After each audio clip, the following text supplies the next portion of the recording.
Hello and welcome to our first team interview. The plan is to speak to a variety of the team members here at Indiespring over the coming months to give you a sense of what we are like as a company, some of the skills our team possess, and to give you an idea of what life is like at Indiespring. Today I have Jake, who is one of our longest serving team members. In fact, Jake is on the book as employees number 7. Hi Jake. Ooh, hello, how are you? I'm good, thank you, I'm good. Thanks for taking some time out of your day to speak to me.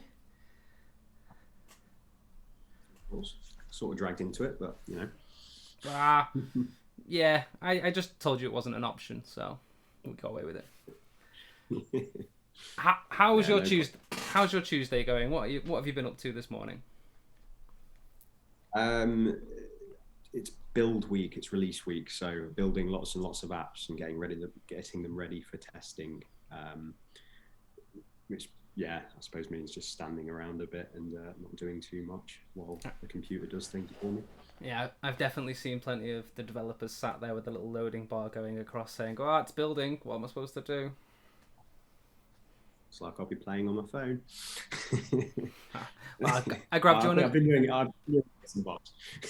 was going to say, I've grabbed you on a good day then, if that's all you would have been doing anyway. Yeah. This has worked out nicely. So we've established that you're employee number 7, but when did you join Indiespring, Jake? 2014, at the start, February 2014, I think.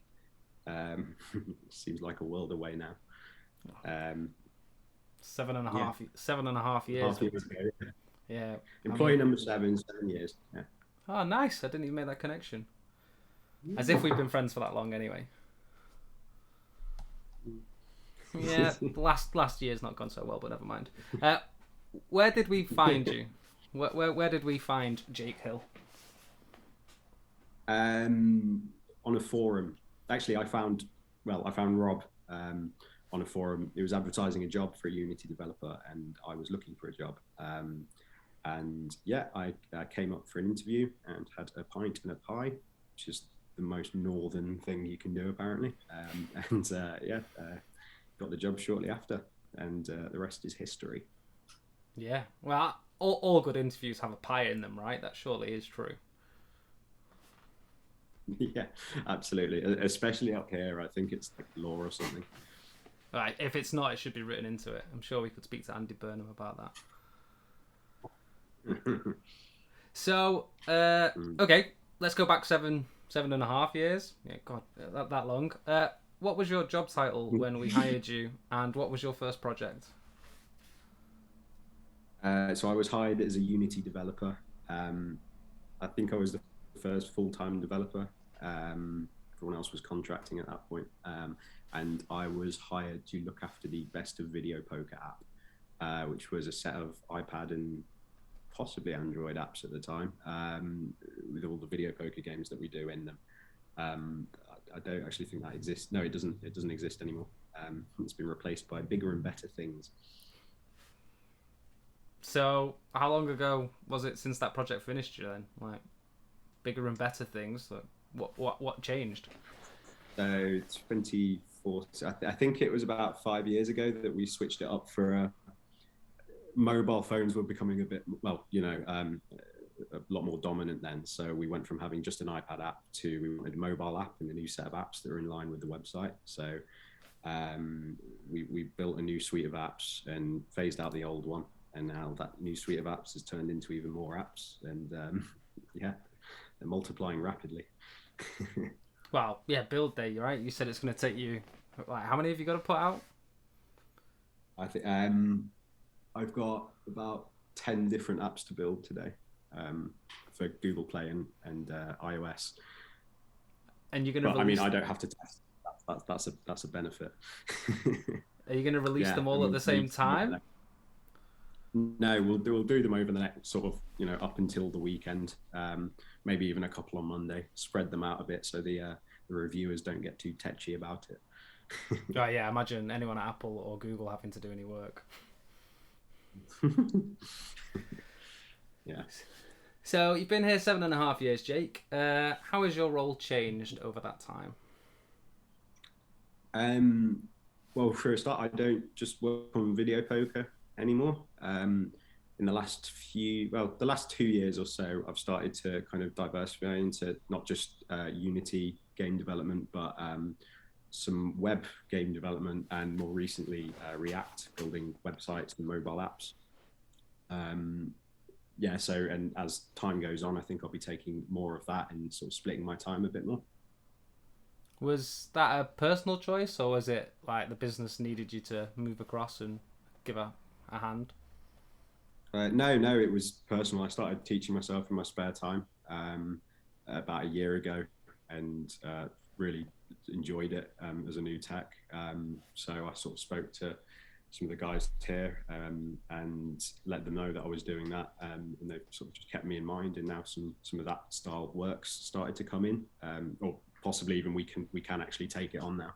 Um, so I think I'll have some more jobs like that to do, which is great because obviously I get to do it and get paid for it.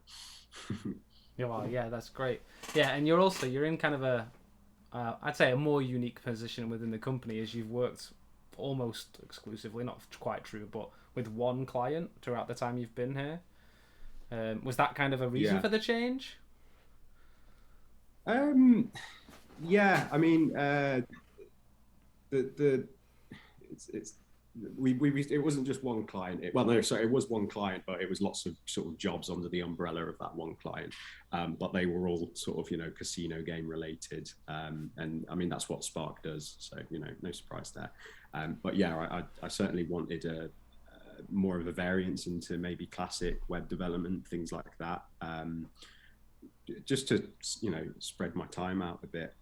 It's even though there's lots of different jobs to do, it can get a bit samey just working on the same apps. So it's nice to balance things out. And now I've got quite a range of jobs, different game apps, websites, which is fantastic. Oh, good, yeah, and it's nice. I think obviously when I started at the company, when it was with that one client as well, they were our biggest Mm. and probably first client. I think I'd be correct in saying. Yeah, I think so. Yeah. Yeah. But I think I would have struggled, yeah, just to stay on the one. Well, you're right, many projects, but in that one space. So yeah, it's cool to see that you're being given the opportunity to kind of spread your wings as such. Yeah, Um, absolutely. yeah, yeah. So other than like work, we've discussed that a little bit. What's it like working at Indiespring? It's good.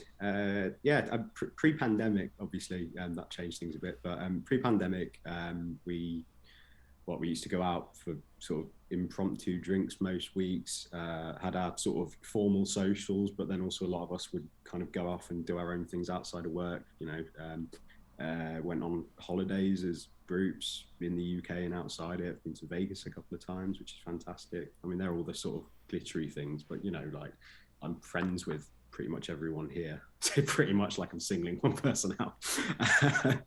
I yeah, I'm friends with everyone here. Everyone here gets along. It's a nice, positive place to work. And since the pandemic, obviously, I've been working from home most of that time, but we've tried to maintain things, doing like Zoom socials and stuff like that, getting things delivered to everyone's houses, which was nice. But now it's like I'm in the office today. It's nice. People are starting to come in a bit more, and hopefully we can sort of get back to how things were before in the near future, which would be nice. Yeah, I know it's why I work here. I've never worked at a place that's got a similar atmosphere. And one of my favorite Mm. memories is you and me at 11 a.m. probably in the pool in Vegas with a beer in our hands, just being like, "How does it get better than this? Where do we go from here? This is just this is Yeah, amazing." absolutely. Yeah, yeah, yeah. Now and hopefully we can get back there at some point in the not too distant future. That'd be good. Maybe 2022. We'll have to see. Hey. Yeah, yeah, yeah. Exactly. Okay. So what's next, Jake? I know you've said a bit about work, but where are you going? What's the plan for you personally? So I think professionally, I'd like to move into eventually kind of full stack web development. It's the kind of thing I've been teaching myself in my spare time, and I'm now getting sort of in work jobs doing. So I think long term, I can imagine myself doing that as most of my job. and then helping out with some of the VP stuff here and there when needed. But yeah, it's interesting new tech, and that's kind of what I want to be spending my time doing. I just thought we haven't really mentioned. So you were originally, when we started working for us, living in Derby, and now you live in Manchester. Was that because of the job? You wanted to be nearer either work or the people, or was that just I don't know, you just fancied a change of scenery? Yeah. No, I mean, I'd always I lived in London when I had the interview here, but I moved to Derby because my friends and family are there, and I commuted a couple of times a week for a few years. But yeah, a couple of years ago, I think I just decided I was ready for a bit of a change. And well, I mean, I love Manchester. It's a really great city. So came along here, and aside from COVID, it's been really, really good. Yeah, and it's nice to see people more and do more things outside of work. And a short walk to the office is a bit better than an hour and a half train ride, of course. Yeah, and because you're centrally based, it's a great place to go for drinks after work sometimes, which obviously we've not been able to do recently, but hopefully again soon. It's happening more now, which is good. Obviously, we've done a few socials recently, and been out drinking a few times, which is fantastic. I feel like a lot of this is based around drinking, and I don't mean it to be. Hey, look, everybody likes different things. You like the social aspect. If that revolves around a few beers, that's fine. Yeah. Yeah, it's a nice thing to focus on. Yeah. Okay, so just before we finish, I just want to ask like a couple of light-hearted kind of semi-tech questions. Not really about work or anything, but what do you reckon your most used app this week is? It's got to be Reddit, unfortunately. I think I spend too much time on there. I stopped using Facebook and all those other social media things for a while, and then I just ended up spending all my time on Reddit. So it's not really done me any favors. I must admit, Reddit's a world I've accidentally stumbled into but never really engaged with. It's just you wait, mate. You'll lose half your life. Maybe you need to show it to me. Currently, I'm losing half my life to Instagram Reels, just watching other funny people. So that's all. I took my attention from there and just went somewhere else. And I was like, oh, I'm better now. But no, it's still just spending all your time on and out. Yeah. It's hard, isn't it? Like that just little downtime where you've got 5 minutes and then it turns into an hour. Yeah. I was talking to some of the guys about that earlier. It's you literally lose yourself. Yeah.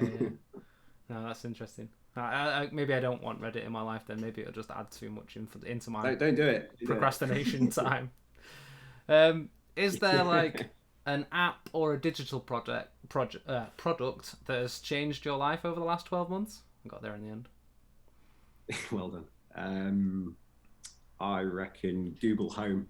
I bought some like smart lights and all the Wi-Fi home stuff over the pandemic, and so now I can just walk into my flat and be like, turn the telly on, or turn the lights on, or whatever, which is really cool. So I can be marginally more lazy, which is fantastic in my book. I was going to say, yeah, those really difficult jobs. I mean, we even had a remote for the TV. The remote and pressing a button don't need to do it anymore. It's great. Obviously, it only works half the time, but the half the time it does work, it's really good. Yeah, one of my favorite things is when I used to play games with Aaron online. Is he just suddenly just in the middle of a conversation just go, Google, turn the thermostat to eco, and that was like just a soundbite that I just really enjoyed. It's the voice everyone has to put on as well. Like you have to be quite, hey Google, do this for me. The speaking to tech voice. My phone responded to that. Yeah, exactly. Yeah. Well, I really appreciate you taking some time out to speak to us today, Jake. I think that was lovely to hear your story, and that we're still a positive place for you to work, even in the pandemic and that kind of difficult period we've just been through. Absolutely, no problem. Great. I was dragged into it, but, it's not that bad. Hopefully you'll inspire a few more people to volunteer, Jake. Yeah, we'll see. We'll see. All right. Well, I will hopefully see you in the office in the next week or so. Yeah, nice one, mate. All right, I'll see you then. Thanks, Jake. Bye. Take care.